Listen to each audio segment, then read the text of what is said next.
Welcome to the channel Daisy Cakes. But wait a minute. Where is Daisy Ex Machina? You know, the world-famous, super attractive drag queen detective who investigates all things speculative in science fiction, fantasy, and horror. Okay, you caught me. I am the man behind Daisy. My name is Rob, and it feels kind of weird to film an entire video out of drag. Maybe I should put on a wig. Should I put on a wig?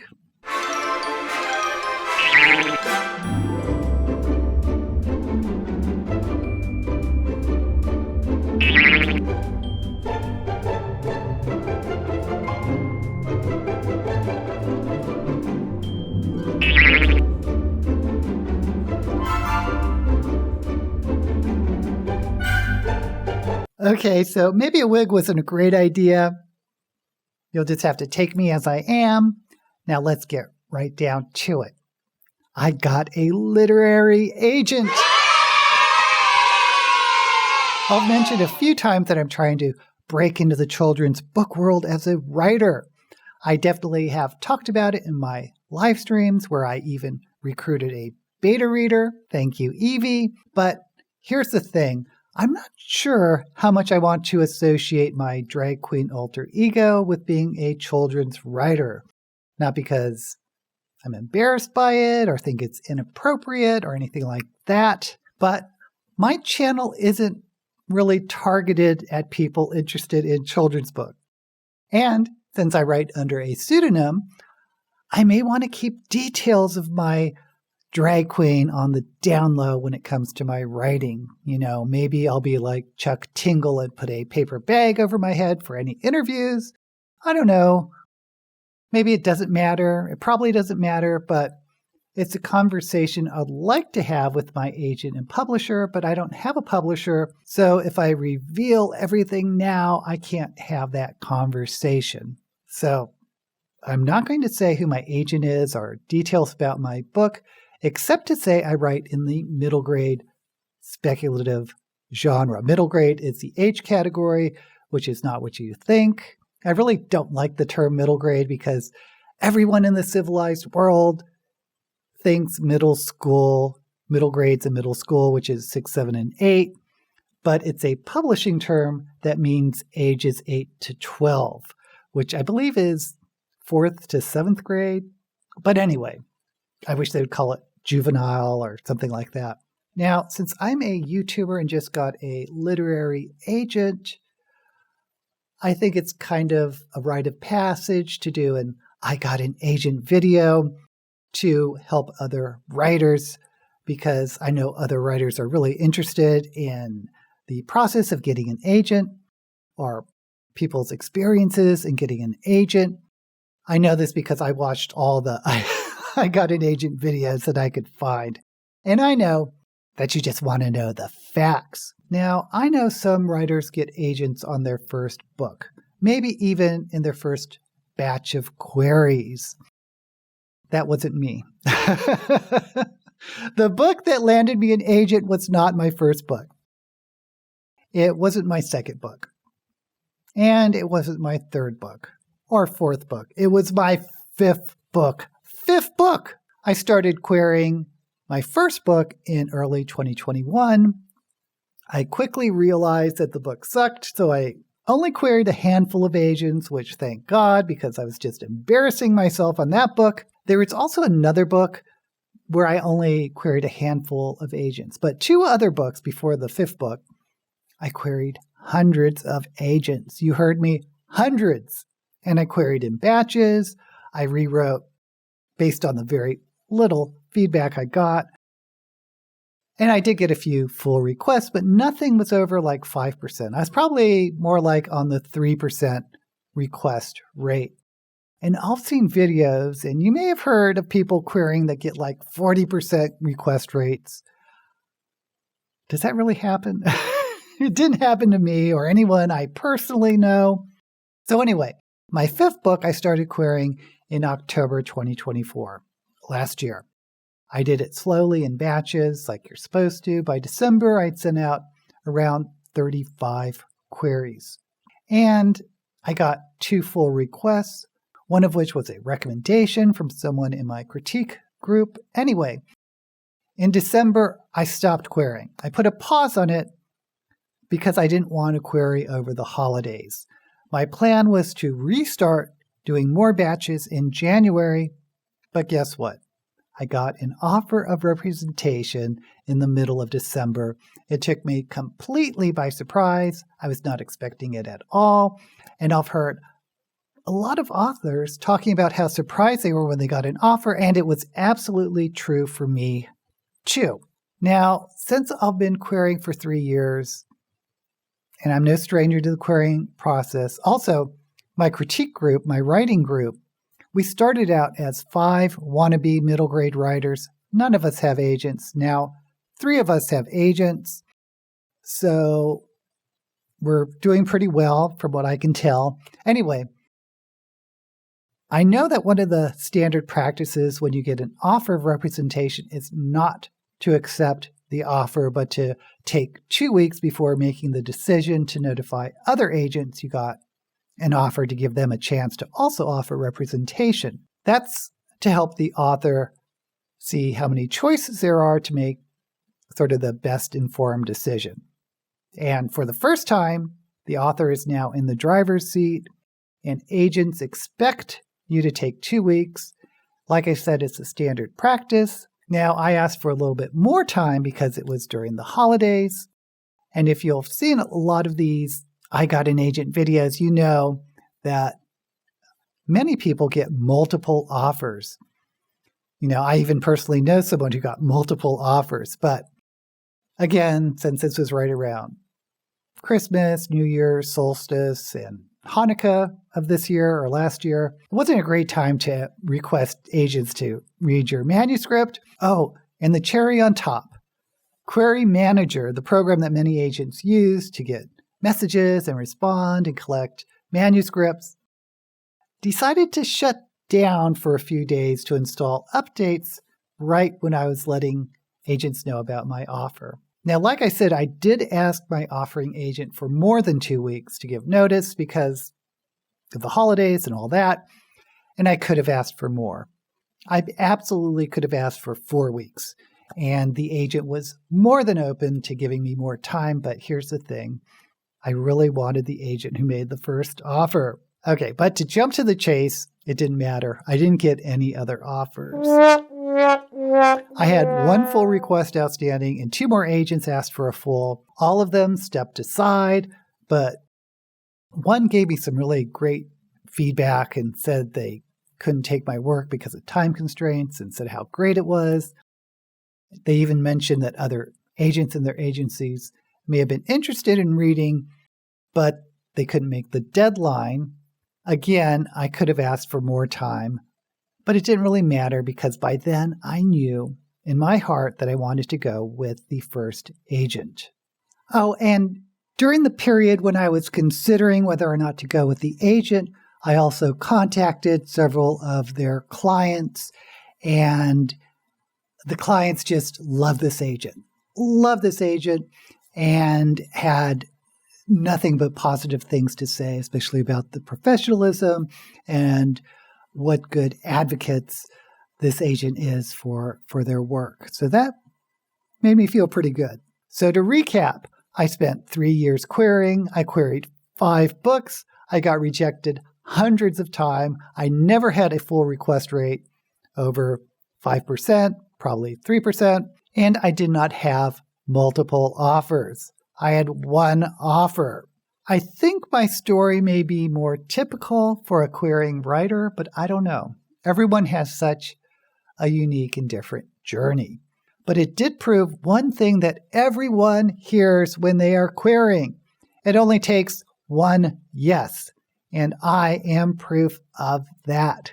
I'm not going to say who my agent is, but I will say a few things. My agent is a veteran agent, meaning they have sold over 100 deals according to Publishers Marketplace. I think they have over 150 deals listed.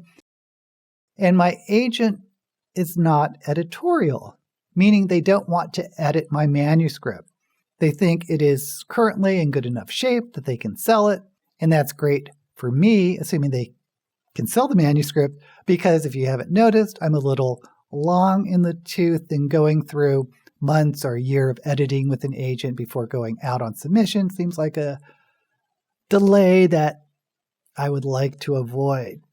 And from what I can gather, this is more common among senior agents not to be editorial or as editorial as newer agents.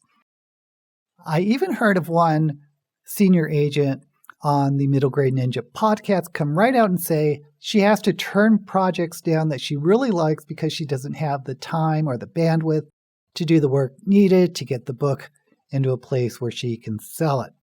She has a lot of other clients, her time is limited, so she is looking for those manuscripts that are ready for submission or close to submission. But she came right out and admitted that she would have accepted them if she had the time to go through a more serious edit. And again, senior agents sometimes just take 2 or 3 new clients a year, if that much. Now, newer agents have their pluses. They have the time to do more edits with you. They're hungry. They can be more laser focused just on your book because they don't have a bunch of other clients. Even so, personally, and this is just me, I would prefer a veteran or a senior agent over a new agent. The reason being that agenting is a lot harder than I realized until I started investigating more. Most agents are paid strictly on commission, so when they are just starting out, they often have second jobs. Apparently, it can take like 5 years before you can support yourself by agenting. And there are probably more agents right now than the publishing industry can support. That means there's a greater chance of burning out in the agents leaving the industry. And frankly, I see a lot of agents leaving the business all the time. Now, I can't give any advice on how to query, but there is a lot of free resources out there that are great. Just Google around, you'll find it. I can share my story of how I queried, which isn't the right way or the wrong way. It's just my way. One resource that I thought was really helpful to me, and I'm the type of person that likes to learn by example, but that's Query Shark. Unfortunately, the agent who ran Query Shark passed away, but the site is still up, and it has hundreds of queries that she gave feedback on and helped polish. And she did not pull any punches. She was called the Shark for a reason. Also, I heard some advice from an agent who gave classes on synopses. Now, a synopsis is a summary of your novel, and they're kind of the devil to write. But this agent gave the best advice. I forget her name, but since I like learning by example, she suggested looking up books and movies that you know well on Wikipedia and looking at the plot summaries. Those plot summaries are exactly what agents are looking for. Wikipedia is apparently the master of synopses. Who knew? Now, I did say there's a lot of free resources out there, but I personally did spend some money. I spent $25 a year on the pro version of Query Tracker. Query Tracker is the site that lists agents, who's open and who's closed, what they represent, links to their wish lists, all sorts of things. I actually don't know an aspiring author these days that doesn't use Query Tracker. The pro version has reports and features that I think is worth it if you're querying. Again, that's $25 for 1 year, a couple dollars a month. Now, when I was ready to query and I had a list of agents that I compiled on Query Tracker, I spent $25 for 1 month of Publishers Marketplace. That's the website where you can look up agents and see their deals. I recently learned that the deals in Publishers Marketplace are self-reported by agents and they don't really reflect all the deals. So I guess take everything with a grain of salt, but for me, it was helpful seeing what deals were listed for specific agents in the last 12 months. Were any of those deals in my genre and age category? Have they done any six-figure deals? Not that I expect a six-figure deal, but it's nice to know that the agent has handled them before. I found the data really helpful in giving me a more detailed idea on the deals of the agents. Again, that's $25 for 1 month. You could probably go through your whole list for 1 month, but you can keep the subscription going for however long you want. I think I did 3 months, which was probably more than enough. I also spent another $50 to join Michelle Schusterman's Substack, and that's $50 for a year. Michelle is a middle grade Authortuber. She's published a lot of middle grade and some YA. If you join her Substack, again, $50 for 1 year, you can submit to her anything you want that is, I believe, on 1 page or 1,000 words, something like that, and she'll give you feedback. And you can do that as many times as you want for a year. And she goes through, I believe, twice a month now, the submissions she gets. So I got feedback on my query letter, my synopsis, and my opening pages. And I thought the feedback was helpful. Your mileage may vary. Anyway, that's my story. And that's what I did. And that's what I spent. Everyone's story is unique. What works for one person may not work for someone else. I know people have queried longer than I have before getting an agent. And of course, there are those unicorn stories of writers who queried a handful of agents, got 40% response rates, got multiple offers, and representation in a month.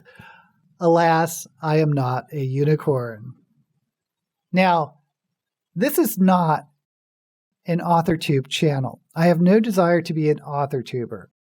Do not follow my channel or subscribe to my channel if you expect more content like this. I turn into a drag queen every Saturday and then film videos about speculative fiction, science fiction, fantasy, and horror. If that's of interest to you, then please go ahead and subscribe to my channel. But if you are interested in Authortubers, the one I follow are Michelle Schusterman, who I've mentioned. She hasn't posted much recently, but her content is great, especially on craft in the industry. I also like Alexa Dunn, but she doesn't post very often anymore. Lindsay Puckett is a middle grade author who has an active channel where she basically chronicles her writing journey. Lizelle Sambury is mostly a YA author, and her channel also has her writing journey, but it also has a lot of really great craft advice. She has this whole series on Save the Cat. Save the Cat is a plot structure that many authors swear by. I'll have links to all their channels below. If I decide to use its platform to promote my work, then the next video about it would be to announce that my book was picked up by a publisher, which could be 6 months from now, or it could be a year from now, or it could be never, because that's how this business works. But I may do some videos out of drag again, and I'm thinking about topics like whether writers should be book reviewers, because it's something I've been thinking about. I made the decision years ago not to review middle grade books because that's what I write, but it's a bit of a sticky wicket. Also, I'd love to just chat about the middle grade market because it's not in great shape right now.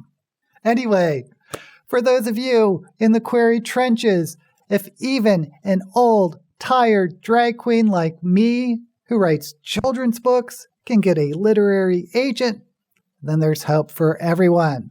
Now, may all your query letters be blessed.